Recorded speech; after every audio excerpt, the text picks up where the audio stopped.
Nanti tolong jadikan ini sebagai ukuran benar tidaknya sholat kita sampai duhur itu. Jangan-jangan tiap hari antum sholat, tapi menurut Al-Quran ada yang belum tepat dalam sholatnya. Dua, orang yang sholatnya benar, dijamin langsung oleh Al-Quran akan dijadikan orang yang baik dalam kehidupan. Singkatnya, orang sholat pasti jadi orang baik, sifat dan sikapnya baik. Dalilnya di Quran surah ke-29 Al-Ankabut ayat 45. Perhatikan kalimatnya, kita hafal insyaallah. Innas salata tanha 'anil fahsya'i wal munkar. Sekarang perhatikan cara menerjemahkan dengan baik. Innas salat, sungguh salat yang dikerjakan dengan benar itu. Teman-teman perhatikan ya, di sini ada alif lamnya. Beda antara kalimat menggunakan alif lam ma'rifah dengan yang tidak menggunakan alif lam nakirah. Kalau tidak pakai alif lam itu umum bentuknya, bebas, tidak ada aturan spesifik. Jadi kalau kalimat Qur'annya inna sholah, maka anda bebas menunaikannya. Mau buru-buru silahkan, mau tidak khusyuk itu pilihan. Tapi kalau kalimatnya menggunakan alif lam inna sholah, maka itu ma'rifah khusus, ada aturannya, ada ketentuannya, nggak bisa sembarangan, nggak bisa. Seperti artikel the dalam bahasa Arab, dalam bahasa Inggris, maaf, car, banyak itu mobil, the car yang itu, bukan yang lain. Dan semua kalimat salat dalam Al-Quran yang bermakna ibadah, itu semuanya menggunakan alif lam. Silahkan cek. Kalimat salat pertama Al-Baqarah ayat 3, posisi paling kiri pertengahan. Alladzina yu'minuna bil ghaib wa yuqimunas shalah. Al-Baqarah 43, wa aqimus shalah. 45, wasta'inu bis sabri was shalah. Selalu ada alif lamnya. Artinya cuman kalimat alif lam ini saja maknanya dalam sekali. Tunaikan salat sesuai aturan. Ada ketentuannya. Sahabat Nabi hidup di zaman Nabi, salat di samping Nabi, di masjid Nabi. Kemudian ketika salat keluar dari aturan, belum maksimal belajarnya, kata Nabi ulangi salatnya. Di sahabat saja diminta diulang, apalagi yang bukan sahabat, jauh dari Nabi, bukan tetangga Nabi, hidup bukan di zaman Nabi, salatnya bukan di masjid Nabi. Merasa aman dengan salatnya itu mustahil. Nah sekarang kalau anda benar menunaikan salatnya, lihat kalimatnya, maka salat yang dikerjakan itu tanha 'anil fahsya'i wal munkar. Dia akan mencegah pelakunya dari dua sumber keburukan. Mohon maaf, kalau ada orang buruk, itu sebabnya cuma dua. Orang yang sifat dan sikapnya buruk cuma dua sumbernya, tidak ada yang ketiga. Satu, fahsya, keburukan yang bersumber dari syahwat, ya, kata-kata jorok, kotor, pornografi, porno aksi, itu fahsyah. Jadi mustahil kalau ada orang sholat, maaf, lisannya masih bisa berkata-kata kotor, itu mustahil. Kalau ada orang nggak sholat, kata-katanya kotor, dia nggak sholat. Yang aneh itu orang sholat, kata-katanya masih kotor. Itu yang keliru, pasti ada yang salah dalam sholatnya. Orang sholat, pandangannya masih tidak teratur, semua dilihat, pasti ada yang salah itu. Mungkar, keburukan yang diingkari oleh hati, sumbernya nafsu perut dan akal. Mencuri itu mungkar, korupsi itu mungkar, berselisih itu mungkar, merampok mungkar, membunuh itu mungkar. Tingkat kemungkaran paling tinggi, yang balasannya neraka jahanam itu. Apalagi membunuh orang-orang beriman itu jelas kalimatnya langsung. Ya, Quran surah ke-4 An-Nisa ayat 93, posisi paling kanan di pertengahan. Hati-hati. Ya. Hati-hati, wa may yaqtul mu'minan muta'ammida. Siapa yang sengaja merencanakan pembunuhan terhadap seorang beriman, satu saja nyawa orang beriman tumpah, fajaza'uhu jahannam, maka tempatnya di neraka jahanam orang itu. Wa ghadiballahu alaihi, Allah murka pada orang itu. Wa la'anahu, dan dilaknat oleh Allah. Wa 'adda lahu 'adzaban 'azima, dan disediakan siksa yang berlipat. Bahkan orang-orang semacam ini, maaf, pernah dengar masuk surga tanpa hisab? Nah, orang-orang semacam ini masuk neraka tanpa hisab. Ada di Quran surah 18 ayat 100 sampai 101, posisi paling kiri di pertengahan di atas. Hati-hati. Wa aradna jahannama yaumal qiyamah, wa aradna jahannama yauma idzin lil kafirina arda. Pada hari kiamat nanti kami akan tampilkan neraka jahanam sejelas-jelasnya pada orang ingkar, sejelas-jelasnya. Kalau dalam bahasa kita itu kan ada orang sibuk nanti memikirkan kitabnya, ada yang terima tangan kanan, ada yang di belakang punggungnya. Tiba-tiba ada orang-orang yang Allahu Akbar, kita di mana ya? Kita di mana nanti kitabnya? Allah sampaikan, wa aradna jahannama yauma idzil kafirina arba. Kamu enggak usah banyak mikir ya, tempat kamu di sini neraka jahanam. Nanti langsung masuk aja ke situ. Dan bukan cuma kafirin saja, karena ayat 101-nya menunjukkan orang-orang yang diberikan penglihatan gak mau lihat dia, diberikan pendengaran gak mau mendengar yang baik-baik. Alladzina kanat a'yunuhum fi ghita'in 'an dzikri wa kanu la yastati'una as-sam'a. Bahkan di antara mereka ada orang yang munafik, tahu ayat-ayat Allah tapi diingkari isinya dan melakukan maksiat dengan paham ayat-ayatnya. Itu masuk neraka duluan dibandingkan orang kafir. Quran surah keempat ayat 140, posisi paling kiri sebelah bawah di pojok. Hati-hati. Waqad nazzala 'alaikum fil kitabi an idza sami'tum ayatillahi yughfaru biha wa yustahza'u biha fala taq'udu ma'ahum hatta yakhudu fi haditsin ghairi innakum idzan mithluhum. Ujungnya innallaha jami'ul munafiqina wal kafirina fi jahannam jami'a. Allah akan angkat, ambil orang munafik duluan masuk ke dalam neraka jahanam, baru orang kafir. Maka saya terus terang sampai tadi pagi saya sampaikan, sulit bagi saya untuk menerima. Jangankan pakai akal, ke telinga aja nggak masuk. Ada orang mengatakan ingin memerangi teroris di Aleppo sana, tapi yang ditembak anak-anak kecil, yang dibom bayi-bayi, gitu kan? Ada perempuan-perempuan yang direnggut kehormatannya, ada orang tua yang dilecehkan kehidupannya, taruhannya dengan nyawanya, gitu. Antum masih enak sekarang, sholatnya nyaman di masjid. Orang-orang sana jangankan masjidnya, mau keluar saja nyawa taruhannya. Tapi yang ditembak itu anak-anak kecil, yang bahkan Nabi pun melarangnya. Bagaimana Anda bisa mengatakan memerangi sesuatu karena jihad, tapi yang dihancurkan itu adalah sesuatu yang dilarang Nabi? Ada yang salah di situ. Kalau orang paham sampai dengan ayat ini saja, mustahil dia bisa melukai saudaranya. Demi Allah saya katakan mustahil, mustahil. Termasuk di kita. Ya. Jadi nggak bisa. Ini masjidnya Al Jihad. Ya.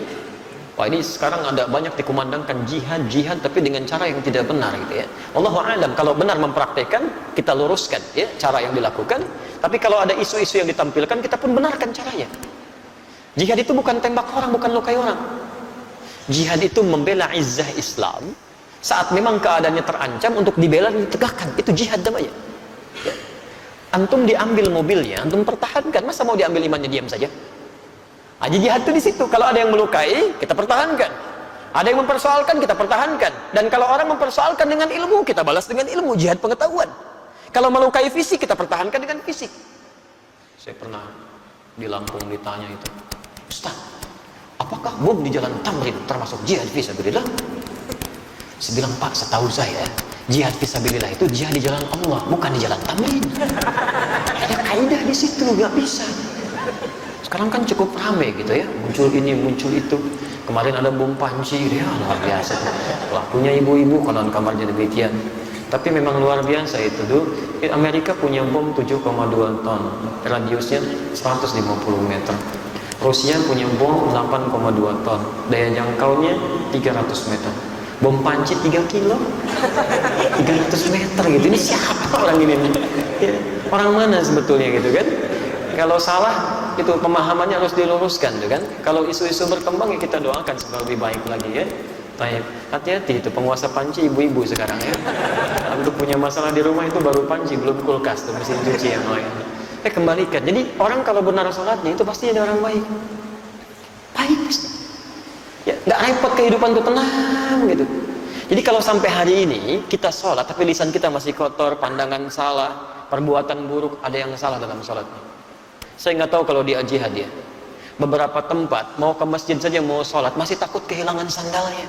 Padahal mau sholat gitu kan. Pasti ada yang keliru. 3, ukur diri kita nanti ya.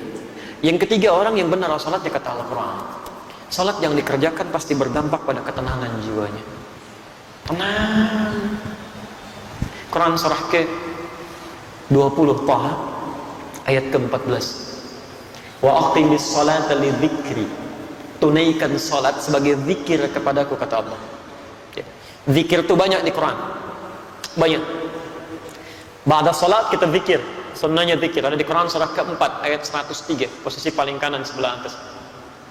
Fa idza qadaytumus salata fadhkurullaha. Maka jika telah tuntas Anda tunaikan salat, segera zikir kepada Allah. Ada kalimat diajarkan oleh Rasulullah SAW. Baca Al-Quran itu zikir, karena Al-Quran sendiri disebut dengan zikir. Quran surah 15 ayat 9, posisi paling kanan di pertengahan. Inna nahnu nazzalna dzikra wa inna lahu lahafizun. Kami telah turunkan Al-Quran sebagai zikir. Jadi kalau antum sedang baca Al-Quran, itu sedang berzikir. Penghafal Quran juga sedang berzikir. Bahkan 4 kali disebutkan dalam satu surah saja, surah ke-54 Al-Qalam. ayat 17, ayat 22, ayat 32, ayat ke-40. Walaqad yassarnal Qur'ana lidzikri fahal min mudzakir. Sungguh kami telah mudahkan Al-Qur'an untuk digunakan sebagai zikir. Hafalannya disebut dengan zikir. Tapi apa fungsi zikir ini? Di tafsir Quran surah 13 Ar-Ra'd ayat ke-28. Ala bi dzikrillahi tatma'innul qulub. Yakinkan pada jiwamu, pada dirimu, kalau zikirmu benar kepada Allah, dampaknya ke hati pasti tenang. Ini rumus di Quran. Antum kalau sedang kurang tenang, zikir. Di kantor sedang tidak tenang, di rumah tangga, wudu, ambil wudu, buka mushaf, baca Quran. Solusi belum datang, tapi minimal hati Anda tenang. Tenang. Hafalkan Quran. Dan puncaknya sholat. Kenapa sholat disebut puncak zikir? Karena sholat itu bisa menghimpun semua jenis zikir. Bukankah dalam sholat ada subhanallah, alhamdulillah, Allahu akbar, ada bacaan Al-Quran, ada hafalan Al-Quran, ada doa, ada istighfar. Jadi kalau semua bentuk sholat ini menghimpun semua jenis zikir, belum mampu membuat antum tenang, antum butuh apa lagi supaya hatinya tenang? Sholat itu jangankan ibadahnya, tempatnya saja, masjid tempat sholat itu dijamin di Quran menghadirkan ketenangan. Nggak ada tempat paling tenang di muka bumi kecuali masjid itu, termasuk di kantor. Nggak percaya silahkan. Sedang capek kerja macam-macam, masuk ke masjid, duduk setelah tahiyatul masjid, tiba-tiba nggak kerasa kipas muter, tenang, plak, tidur aja gitu. Saya pernah ke Tokyo itu dan diajak ke Gunma. Ini nyata. Bertemu dengan ustadz dan komunitas di sana, cerita, Ustadz, sedisiplin-disiplinnya di sini, tapi ketenangan itu tidak mudah untuk didapatkan. Tingkat bunuh dirinya itu 30.000 setahun. Sehari bisa 100 orang bunuh diri. Dan kami pernah dibawa ke daerah Fuji yang setiap hari akan ditemukan 4-5 mayat di situ. Makanya kata Profesor Kato, sehebat-hebatnya orang Jepang yang disiplin masih kalah sama orang Muslim. Bukan orang Indonesia, orang Muslim. Ya. Jadi orang Muslim itu punya satu ajaran yang nggak ditemukan dimanapun, yang menghadirkan ketenangan dalam jiwanya. Tapi Ustaz, masih ada di Swedia satu distrik yang lebih dahsyat dibanding ini. Itu bunuh dirinya di mana aja, serampangan. Karena itu konsolnya, Pemdanya sampai membuat tempat khusus lokalisasi bunuh diri. Dan jamnya diatur, jam 10 sampai jam 12. Jadi kalau datang jam 8 kepagian, datang jam 2 kesiangan, besoknya lagi gitu. Nah ini nyata kejadian, satu kali ada orang akan bunuh diri, ya jadwal dia jam 12. Ketemu dengan salah seorang di situ, Muslim, Ustadz juga, cuman di Eropa kan tampilannya agak beda. Ditanya mau kemana kamu? Mau bunuh diri. Jam berapa? Jam berapa? Jam 12 katanya. Baik, sekarang kan masih ada waktu, mau ikut saya? Oh tidak, nanti saya terlambat. Terlambat? Kata Ustadznya, nanti saya berikan gantinya. Kan kalau kamu memang merasa dirugikan, saya bayar kan. Akhirnya dia ikut, dibawa ke masjid. Karena dia belum Muslim, dia nggak bisa masuk, dia nunggu di luar. Ternyata mendengarkan tausiah, ada mendengarkan bacaan Quran, Allahu Akbar. Tadi saking tenangnya duduk, ngantuk, plak tidur. Dilihat begitu pulasnya sampai lewat dari jam bunuh dirinya. Betul, jam 1, jam 2, ini nyata. Ketika sudah semakin pulas, ini tidak tega membangunkan karena kelihatan enak sekali. Begitu bangun, langsung kemudian disampaikan, saya mohon maaf tidak bangunkan. Kamu merasa nikmat sekali. Kamu sudah lewat jam bunuh dirinya. Saya ingin tanya apa yang harus saya ganti. Ternyata jawabannya cukup mengejutkan. Ini tempat apa? Masjid. Apa keutamanya? Dijelaskan. Saya tidak ingin jadi bunuh diri. Tidak jadi bunuh diri. Saya itu ingin bunuh diri karena 3 hari berturut-turut tidak bisa tidur sampai hari ini. Entah kenapa tiba di sini tiba-tiba bisa tidur. Jadi orang nggak sholat aja dekat masjid jadi tenang, apalagi yang sholat. Kalau antum sudah masuk masjid, sudah sholat gak bisa tenang juga, antum perlu apa lagi? Orang itu akhirnya masuk Islam. Peristiwa itu jadi viral kemudian di media sosial, menyebar dengan kuat sampai-sampai dipanggil oleh Pemdanya, kalau kita bupatinya. Akhirnya apa yang terjadi? Di tempat lokalisasi bunuh diri tadi, di sampingnya dibuatkan tempat untuk ustadz tadi, dan ada tulisan, bagi yang ingin bunuh diri konsultasi dulu ke sini. Itu nyata gitu. Jadi kita punya teorinya, kenapa nggak kita maksimalkan? Kalau tiap hari Anda belum tenang, nggak nyaman hati, yang paling aneh itu pada urusan orang lain, Anda yang jadi nggak tenang. Yang punya masalah orang lain, kenapa Anda yang ribut dalam statusnya? Berselisih satu dengan yang lainnya. Kadang-kadang urusan yang sudah jelas masih Anda pikirin juga, itu keterlaluan. Dalam agama itu kita punya konsep, sesuatu yang sudah jelas diatur oleh Allah, nggak usah banyak dipikirin. Memang sudah begitu dipikirin pun nggak akan berubah. Mendung itu bukan urusan kita. Itu Allah yang mengatur. Mendung itu tanda hujan. Kalau sudah mendung ya siap-siap aja. Payung dikeluarkan. Itu yang dituntut ikhtiarnya, bukan dipikirkan. Duh, mendung. Kalau mendung hujan turun. Banjir. Paling macet. Ustaznya paling nggak datang, nggak jadi acaranya. Ustaznya udah nunggu duluan. Jadi nggak pas situasi ya. 4. Orang yang sholatnya benar. Ini yang paling dahsyat. Dijamin langsung oleh Al-Quran. Akan dimudahkan segala urusan hidupnya. Bahkan rizkinya pun didatangkan dari sisi yang tidak dia duga. Allahu Akbar. Quran surah ke-65 At-Talaq, di akhir ayat kedua, di awal ayat ketiga, di tafsir di Quran surah kedua Al-Baqarah, di ayat yang sama 2 dan 3. Perhatikan kalimatnya. Saya beri rumus ya. Baik. Boleh saya tuliskan? Alhamdulillah.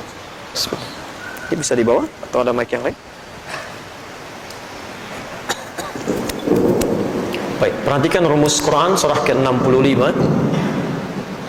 di awal ayat, di akhir ayat kedua, di awal ayat ketiga. Maaf, kelihatan? Oh, belum, saya belum nulis. Itu bagaimana ya? Itu makan apa barusan? Quran surah ke-65. Baik, bismillah. Perhatikan kalimatnya. Wa may yattaqillaha, siapa yang bisa meningkatkan takwanya kepada Allah, yaj'al lahu makhraja, kami berikan jalan keluar, solusi dari setiap persoalan yang dialami. Fokus ya. Kalau Anda punya masalah dalam kehidupan, di rumah tangga, di kantor, dimanapun, firman Allah sederhana, yattaqillaha yaj'al lahu makhraja. Jawabannya kata Allah, cukup tingkatkan takwa, kami selesaikan masalahnya. Jadi kalau Anda sedang punya masalah, biayanya nggak mahal, tenaganya nggak banyak, takwa tingkatkan, masalah diringankan oleh Allah. Jadi kalau Anda sekarang punya masalah nggak tuntas-tuntas, di kantor jadi juara, di rumah nggak pernah tuntas, padahal masalah yang sama oleh orang lain cukup dengan senyuman, Anda nggak selesai, mungkin cek, ini yang kurang. Bahkan rizkinya pun, wa yarzuqhu min haitsu la yahtasib, kami datangkan rizkinya dari sisi yang tidak dia duga. Jangankan yang Anda ikhtiarkan, yang Anda tidak cari pun tiba-tiba bisa mendatangi Anda. Nah sekarang kalimat takwa disebutkan perubahannya 115 kali dalam Al-Quran. Kalimat takwa pertama ada di Al-Baqarah, Quran surah kedua, ayat 2 sampai 3. Dzalikal kitabu la raiba fi hudal lil muttaqin. Siapa orang takwa ini? Ayat 3-nya. Alladzina yu'minuna bil ghaib wa yuqimunas shalah, menyempurnakan salat. Kalau Anda bertanya, ya Allah bagaimana cara saya meningkatkan takwa ini? Kalimat takwa pertama, salat. Jadi kalau salat kita meningkat dengan baik, masalah kita tuntas, selesai. Ya, salat. Jadi kalau sampai hari ini masalah tidak pernah tuntas, tapi kita salat, yang jadi masalah di kalimat yuqimun. Barangkali belum sempurna cara salatnya, belum sempurna. 5 saya agak segerakan. Quran surah ke-23 Al-Mu'minun ayat 1 sampai 2. Orang yang salatnya benar sesuai petunjuk Al-Quran, tuntunan Rasulullah SAW, dijamin langsung oleh Allah Subhanahu wa Ta'ala akan diberikan kesuksesan dan kebahagiaan dalam seluruh aktivitas, sukses dan bahagia. Jadi ada orang yang sukses saja tapi belum tentu bahagia. Ada yang bahagia, cuma belum tentu keseluruhannya. Itu disebut dengan fauz namanya. 29 kali disebutkan derivasinya dalam Al-Quran. Turunannya ada fauzi, fauzan, faizah, fauziyah. Jadi kalau ada yang namanya fauzi, faiz, faizah, fauzan, fauziyah, itu orang yang diharapkan sukses dalam kehidupannya, sekalipun belum tentu bahagia pada umumnya. Tapi kalau bahagia saja, sekalipun belum tentu sukses, itu fariha. Fariha dalam bahasa Arab. Orang yang disebut dengan farhan, perempuannya farah. Jadi kalau ada yang namanya farhan atau farah, itu orang diharapkan bahagia dalam kehidupannya. Miskin pun nggak apa-apa, yang penting bahagia. Umumnya. Sekarang saya tanya Anda, pilih mana? Kaya tapi gelisah, atau miskin tapi tenang, tapi nggak ada pilihan ketiga dan tidak usah maksa. Sukses tapi nggak bahagia, atau bahagia tapi nggak sukses. Kaya tapi gelisah, atau miskin tapi tenang. Pilih mana?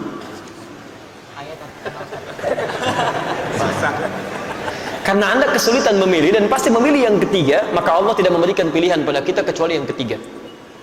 Kaya, sukses, bahagia. Masya Allah, itu falah namanya dalam bahasa. Falah. Ini yang keberapa tadi?